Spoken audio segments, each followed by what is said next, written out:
Emily Rubin knows how to get the party started. The 33-year-old DJ says her passion for music started during childhood. She grew up in Brooklyn during the hip-hop era. Rubin now goes by DJ Juicy. Before I ever thought I was going to become a professional DJ, it was like originally it started as Juicy Jew, and then it sort of stuck, and then it evolved over time to become Juice E, which is kind of a throwback to old school hip hop. Rubin is not just a DJ. She is also a cervical cancer survivor. Every year, approximately 13,000 women will get cervical cancer. 4,000 are estimated to die from the disease. Randy Crawford.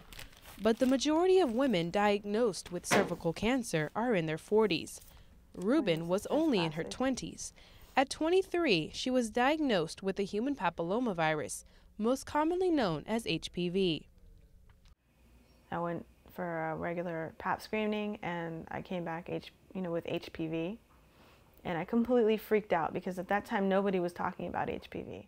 Dr. Mary Fatehi, a gynecologist at the Long Island College Hospital, has been practicing for 13 years.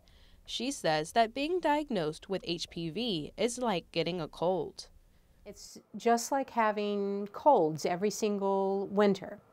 That's a respiratory virus. You can't avoid getting colds because there are too many strains of the respiratory virus.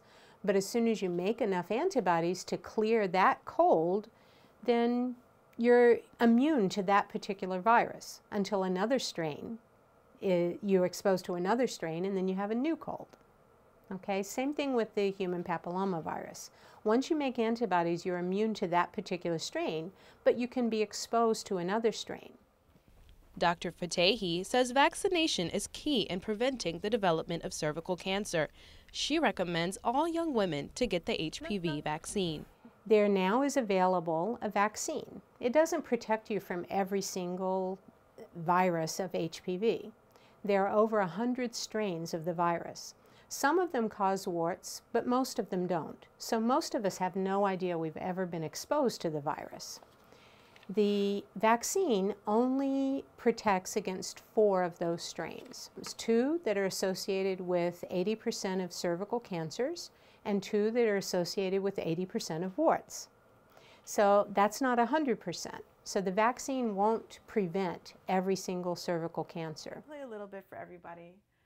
When Rubin developed HPV, there was no vaccine. She continued to get her regular checkups to find abnormalities popping up in all of her exams. But she was told she was too young for cervical cancer. 3 years later, she was positive for cervical cancer. I was terrified. It didn't seem real. I couldn't believe that it happened to me. I've been healthy my entire life. I'm a fairly healthy person. I was in decent physical shape other than that. It was a shock. After 2 comb biopsies to remove part of her cervix, she was told she was cancer-free. 4 months later, she found out that the cancer was still there. For about 4 months, I was really happy because I thought I was cancer-free, and I went in for a follow-up visit with another doctor, and as soon as I walked into the hospital, the first thing she said to me was, "I was looking over your pathology, and I think you still have cancer." So the world kind of came crashing down on me at that point, and I really kind of lost it. Rubin had 6 months of radiation and 4 months of chemotherapy at the Brookdale Hospital. It was a tough time for her, but she did not let it interfere with her DJ career. Tony Cortez, a bartender at the Voodoo Bar, says he has watched Rubin grow as a DJ throughout her illness. In fact, he says she DJs better than ever. Yeah, I definitely think she put her heart into her spinning, and I could tell by, how good she's gotten. And I think a lot of ways when you overcome something like that, it actually makes you better at what you're doing, especially if you stick with it. Rubin is now active in several nonprofit organizations. Tamika and Friends raises awareness about cervical cancer. Women open up about their stories to help encourage others battling the sickness. And I'm Too Young for This supports young people who have or had cancer.